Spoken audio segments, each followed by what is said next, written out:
And we are pleased as can be to have back for the second time, giving the little lady a chance to redeem herself. I thought y'all scared her off. Did I sound like Donald Trump there?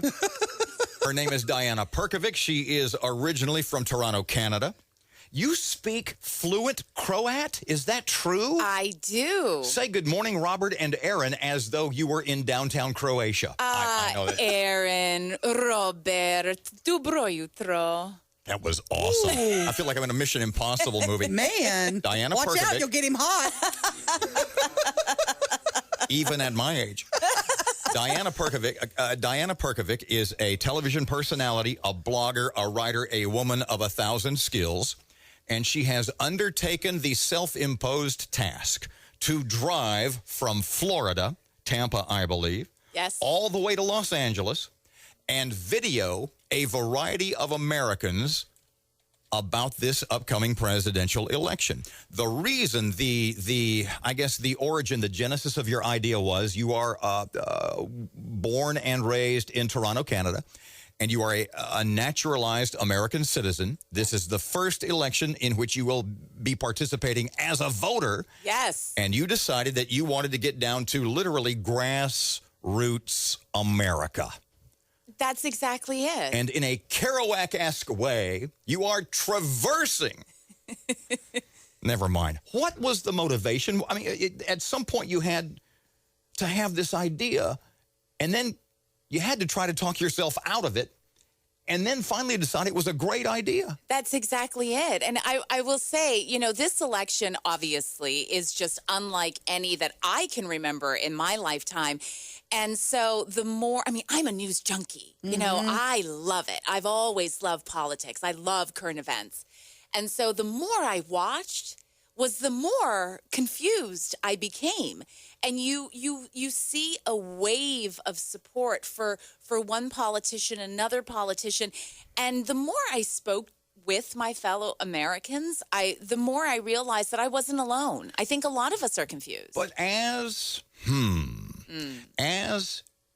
a former Canadian and being from a country that now, as its PM, has really, really, really far crazy lefty Justin Trudeau, do even the most liberal leftist American politicians seem conservative to you? It's really funny because I was the first person I interviewed was a Romanian gentleman who fled communist Romania in 1971 and walked obviously to the former Yugoslavia, into Italy, came to America.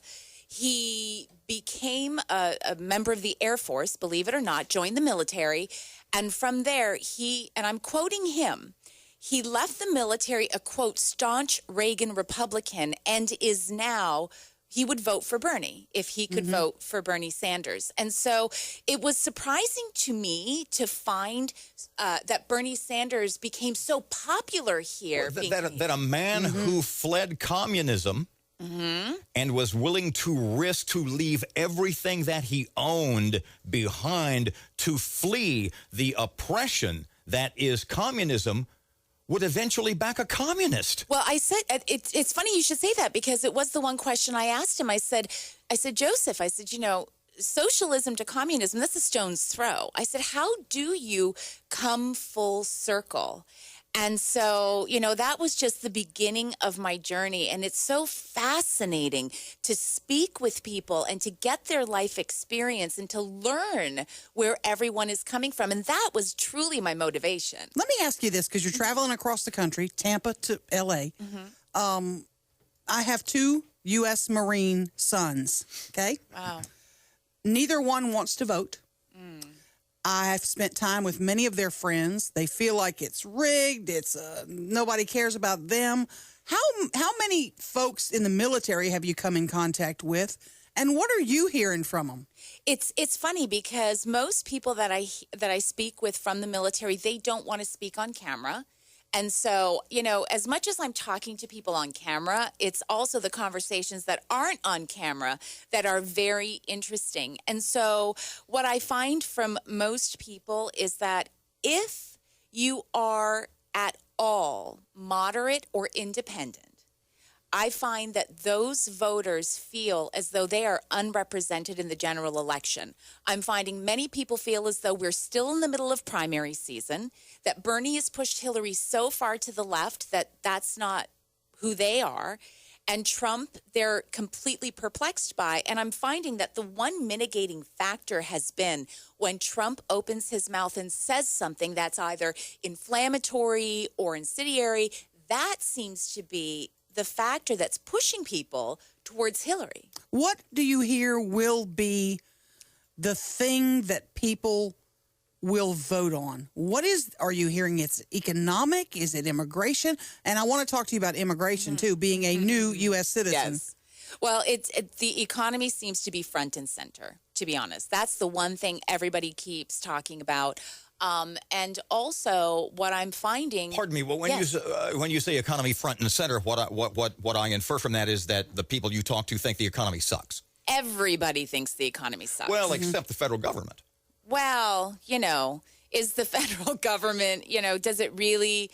Well, the federal government got us where we are in a sense. So, I guess they have to defend their position in a way. But average Americans, day in, day out, hardworking people from all walks of life, everyone is worried about the economy. We have one more segment. Diana Perkovic is her name. She is a TV personality.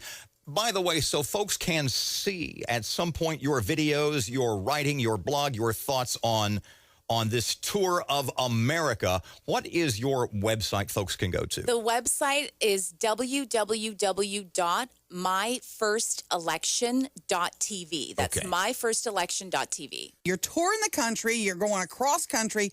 I've got to ask you, you are a new U.S. citizen. Immigration seems to be one of the top topics. You did it legally. You came to our country legally. You took the class. You took the test. You raised your hand. So how do you feel about all the folks that are coming in illegally? Do they all need to go home? It's funny because what I will say, I find that immigration as an issue has been framed from the standpoint of strictly illegal immigration, undocumented workers. And as a new U.S. citizen, I would love to see us expand that view and look at the people who are, quote, in the backlog center, who have been waiting in line, and they're just literally waiting to be processed. Who are playing by the rules. Who are playing by the rules.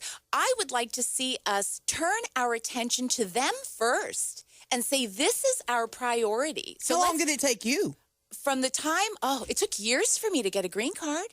Years. Wow. It takes a long time. When you are going through... do you feel like you did it wrong? You just should have looped around and come across through a the tunnel, border? yeah. It's really funny because when I was standing at Pearson International Airport in Toronto, and it was all tears, and everybody, was saying goodbye, and I was, in my early 20s, my parents were immigrants to Canada, and I remember my mother standing there and you do not play with Croatian mothers, okay? I'm just saying.